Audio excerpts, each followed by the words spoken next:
Hello students. तो बच्चों last lecture में आप लोगों ने एंगल बाइसेक्टर से रिलेटेड काफी सारे रिजल्ट्स मैंने आप लोगों को बताए थे। आप लोगों ने देखा होगा वीडियो, ठीक है, खुद से उनको प्रूफ भी किया होगा। ऑल्दो मैंने यहाँ पे प्रूफ करवाया था। सारे रिजल्ट्स आप लोगों को नोटबुक में अच्छे से लिख लेने थे। तो अब आज हम डिस्कस करते हैं next problem. The perimeter of triangle ABC is this and BC side दिया हुआ है 9 सेंटीमीटर। तो अगर मैं यहां पे ध्यान से देखिएगा बच्चों, अगर ये ट्राइंगल ए बी एंड सी है, अगर ये बी सी 9 दिया हुआ है, तो दैट मीन्स स्मॉल ए का वैल्यू 9 है, ये स्मॉल सी है, ये स्मॉल बी है। तो अगर मेरे को ए का वैल्यू 9 दिया हुआ है तो बी प्लस सी का वैल्यू क्या मेरा 15 आ जाएगा। आगे देखते हैं, एडी अगर एंगल बाइसेक्टर है, चलो अच्छी बात है, एंड वाई अगर इन सेंटर है, तो आई अगर इन सेंटर है, तो लास्ट लेक्चर में हम लोगों ने पढ़ा था कि A I upon I D is equals to small A नीचे आएगा, ऊपर बी प्लस सी आएगा, जिसका वैल्यू आपको 15 और 9 ऑलरेडी दिया हुआ है। 3 5 जा 15, 3 3 जा 9, तो 5:3 is the right answer for this problem. ठीक है, चलो क्वेश्चन नंबर 2 देखिएगा। In the given figure O is the incentre. Okay, in the given figure O is the incentre. आगे क्या है, एओ और ओई का वैल्यू ध्यान से समझना, फिगर दिया हुआ नहीं है, ऑल्दो यहां पे ए बी सी, एओ ओई का वैल्यू, ये अगर इन सेंटर है ओ, यहां ई होगा, ओसी एंड ओडी यहां डी होगा, ठीक है। Then find O B and O F, तो ये ओ बी होगा और ये एफ होगा। आई बात समझ में, ठीक है ना। E D F are on B C A C and A B respectively. ठीक है, आप लोगों को क्या दिया हुआ ध्यान से समझना, एओ अपॉन ओई का वैल्यू, एओ अपॉन ओई का वैल्यू 7/5 दिया हुआ है, which is B plus C upon A. Clear है, क्लियर है। उसके बाद में सीओ अपॉन ओडी दिया हुआ है, सीओ अपॉन ओडी दिया हुआ है 4/3, which is what, A plus B upon C, A plus B upon C. And आप लोगों से पूछा क्या गया है बच्चों, बीओ अपॉन ओ एफ के बारे में पूछा गया है, ए प्लस सी अपॉन बी के बारे में पूछा गया है। यस और नॉट, ठीक है। तो एक काम करते हैं यहां से अगर मान लो b प्लस सी को मैं 7 ही मान लेता हूं, a को मैं 5 मान लेता हूं, यस और नॉट, यस और नॉट। एंड अगर a का वैल्यू 5, अच्छा यहां पे एक समस्या हो जाएगी फिर, क्योंकि a प्लस बी आपने 4 बोल दोगे, ऐसा कुछ कर लोगे, ठीक है। तो इससे अच्छा होगा अगर मैं यहां पे 7x एंड 5x मान के काम कर लू, c का वैल्यू 3x हो जाएगा, a प्लस बी का वैल्यू मेरा 4x हो जाएगा, y के वेरिएबल्स में मान लेते हैं, ठीक है। तो यहां से बच्चों a प्लस बी प्लस सी का वैल्यू 12x आएगा, और यहां से a प्लस बी प्लस सी का वैल्यू 7y आएगा। तो बच्चों क्या ये 12x का वैल्यू 7y आएगा? लेट सपोज y का वैल्यू 12 है, तो x का वैल्यू 7 आ जाएगा क्या? चेक करो, मान लिया 12 की जगह 24 एंड 14 भी हो सकता था, कुछ और भी हो सकता था, मैंने लीस्ट वैल्यू वाला कंसिडर कर लिया है।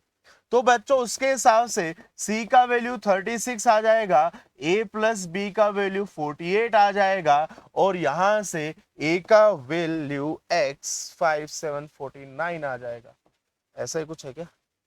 चेक करो एक बार, 12 7 जा, a का वैल्यू 35 आएगा ना, 35 आएगा, ठीक है। अगर ये 35 आया है तो b का वैल्यू 13 आ जाएगा क्या? सही चाह रहे हैं ना, b का वैल्यू 13 आ जाएगा क्या? ठीक है। आपसे क्या पूछा, a plus C upon B, a plus C 36 35 71 upon b which is 30, that's the right answer. Clear है? चलो आगे बढ़ते हैं। अगला है in a triangle this D is a point on BC such that AD is angle bisector. Okay जी, अगर ये A है, ये B है, ये C है, सच that AD is angle bisector, BC का वैल्यू 7 है, AB का वैल्यू 6 है, AC का वैल्यू 8 है, तो ये क्या 6/14 मल्टीप्लाई विद 7 आएगा, और ये वाली वैल्यू 8/14 मल्टीप्लाई विद 7 आएगा, क्या ये वैल्यू 3 आएगा और ये वैल्यू 4 आएगा क्या? और लेंथ ऑफ एंगल बाइसेक्टर, तो AD square is equals to B into C minus MN है। अगर ये रिजल्ट याद है तो फिर तो बढ़ती क्या है ना, तो 6 8 जा 48 माइनस 4 3 जा 12 36 बन जाएगा क्या? तो AD का वैल्यू क्या यहां से 6 निकल के आ गया क्या? ठीक है ना। चलो अगला देखते हैं। AD is angle bisected this, ठीक है, अच्छी बात है भाई साहब। तो A ये है, B ये है, C, AD एंगल बाइसेक्टर है, ये 2 है, ये 5 है, तो ये 2x होगा, ये 5x होगा क्या? यस और नॉट? ठीक है ना। ABD CD 2x 5x, तो 7x का वैल्यू 10 दे रखा है बच्चों, तो x का वैल्यू 10/7 आ जाएगा, 10 20/7 ये आ जाएगा, एंड 50/7 आपका यहां पे आ जाएगा। क्लियर है? चलो अगला देखते हैं। क्या बोला गया है? ABCP is a point on BC।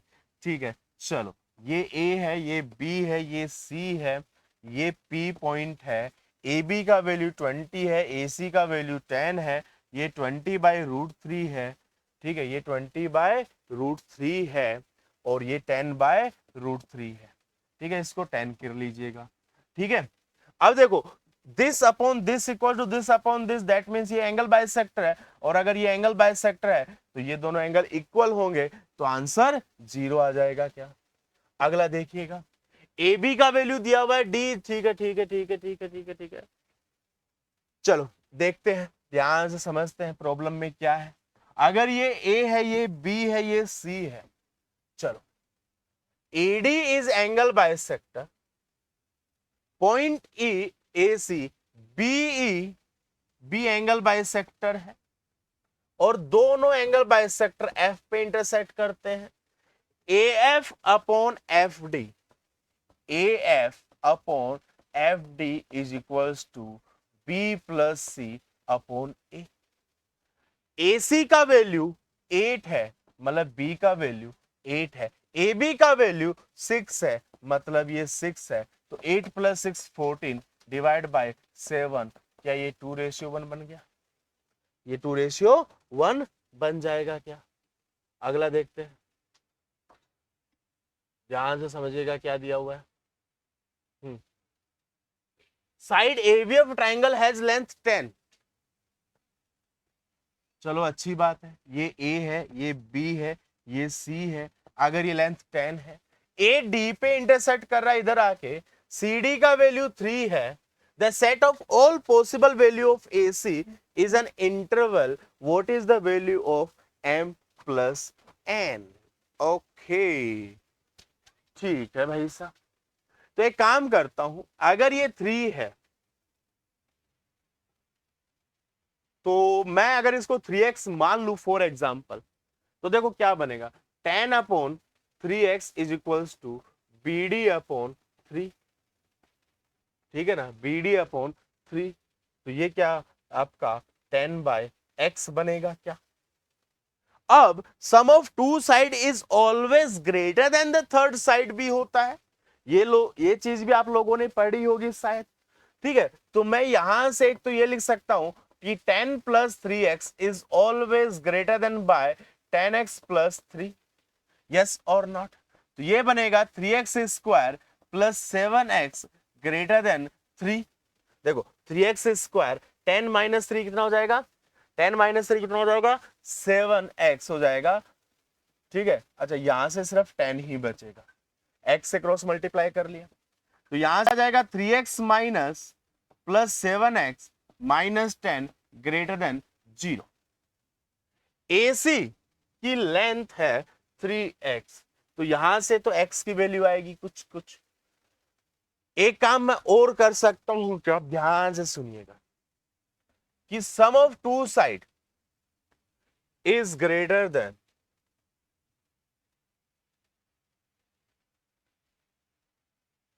इसको लेता हूं 10/x plus 13 is greater then 3x आएगा क्या?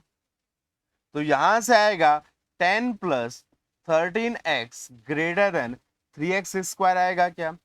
3x square minus 13x minus 10 less than 0 आएगा क्या? क्या ये चीज 3x minus 5 and 3x plus 2 less than 0 आएगा क्या? एक इनइक्वालिटी आपका ये रहा, एक इनइक्वालिटी आपका ये रहा। यहां से क्या आएगा, x should be less than 5/3, और इस चीज को अगर मैं देखूं तो यह आएगा 3x प्लस 10 3 30 10x।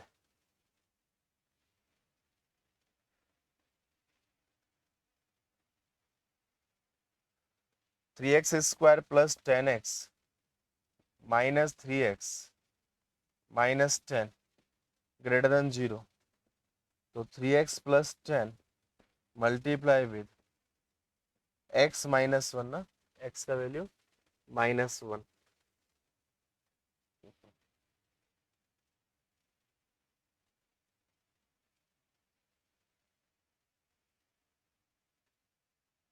हाँ ठीक तो है, ग्रेटर देन 0, तो x का वैल्यू ग्रेटर देन 1 हो जाएगा। ठीक है, तो यहां से देखे जाए तो x का वैल्यू 1 से 5/3 आ जाएगा, जो कि m और n का वैल्यू आ चुका है। ठीक है, तो सम ऑफ मतलब इनइक्वालिटीज लगा के देख लेना तीसरी साइड के लिए भी एक बार। A B C D, A B C D, AD is angle bisector है, डीसी का वैल्यू 2 है, ए बी का वैल्यू 2 है, बी डी का वैल्यू 1 है, तो इसको 4 होना पड़ेगा, बात खत्म। ठीक है, अगला देखते हैं, एडी एंगल बाइसेक्टर दोबारा से, तो 3 और 4 आ जाएगा ये तो। अब तो ये हलवा हो चुका है आप लोगों के लिए। ठीक है, तो अगर ये 3 है, ये 6 है, ये 8 है, रेशियो निकालोगे ये आपका 4 आ जाएगा। ठीक है, क्लियर है। The internal bisector of the angle A, ये वाला प्रॉब्लम अच्छा है थोड़ा। अगर ये ए है, ये बी है, ये सी है, ए बी का वैल्यू 4 है, ए सी का वैल्यू 3 है, एडी एंगल बाइसेक्टर है, तो ये आपका 4x आएगा, ये आपका 3x आएगा, ये एंगल आपका 30 डिग्री आएगा, ये एंगल भी आपका 30 डिग्री आएगा। ठीक है, तो अगर मैं AD की वैल्यू चेक करूं ना बच्चों, तो AD is equal to 4 3 12 minus 12x square हो जाएगा, 12 1 माइनस x स्क्वायर हो जाएगा। क्लियर है? पॉइंट अब ये है कि ये निकाले कैसे। अब यहाँ पे है ना, x का वैल्यू निकालने के लिए कोसाइन रूल लगाना पड़ेगा, तो यहां से मैं लिख सकता हूं cos 60 is equal to 4 square plus 3 square minus 7x का whole square upon 2 into 4 into 3 which is equal to 1/2। 25 12 हो गया, तो यहां से आ जाएगा 13/12, 13/7 या फिर 13/49 इक्वल्स टू एक्स स्क्वायर। यहाँ पे रख दो 12 1 minus 13/49, 12 into 48 divide by 49। Check कर लेना, ये आपका आंसर आ चुका है। क्लियर है बच्चों? चलो अगला देखते हैं। ए बी का वैल्यू 10 है, ए बी सी ये एंगल बाइसेक्टर है।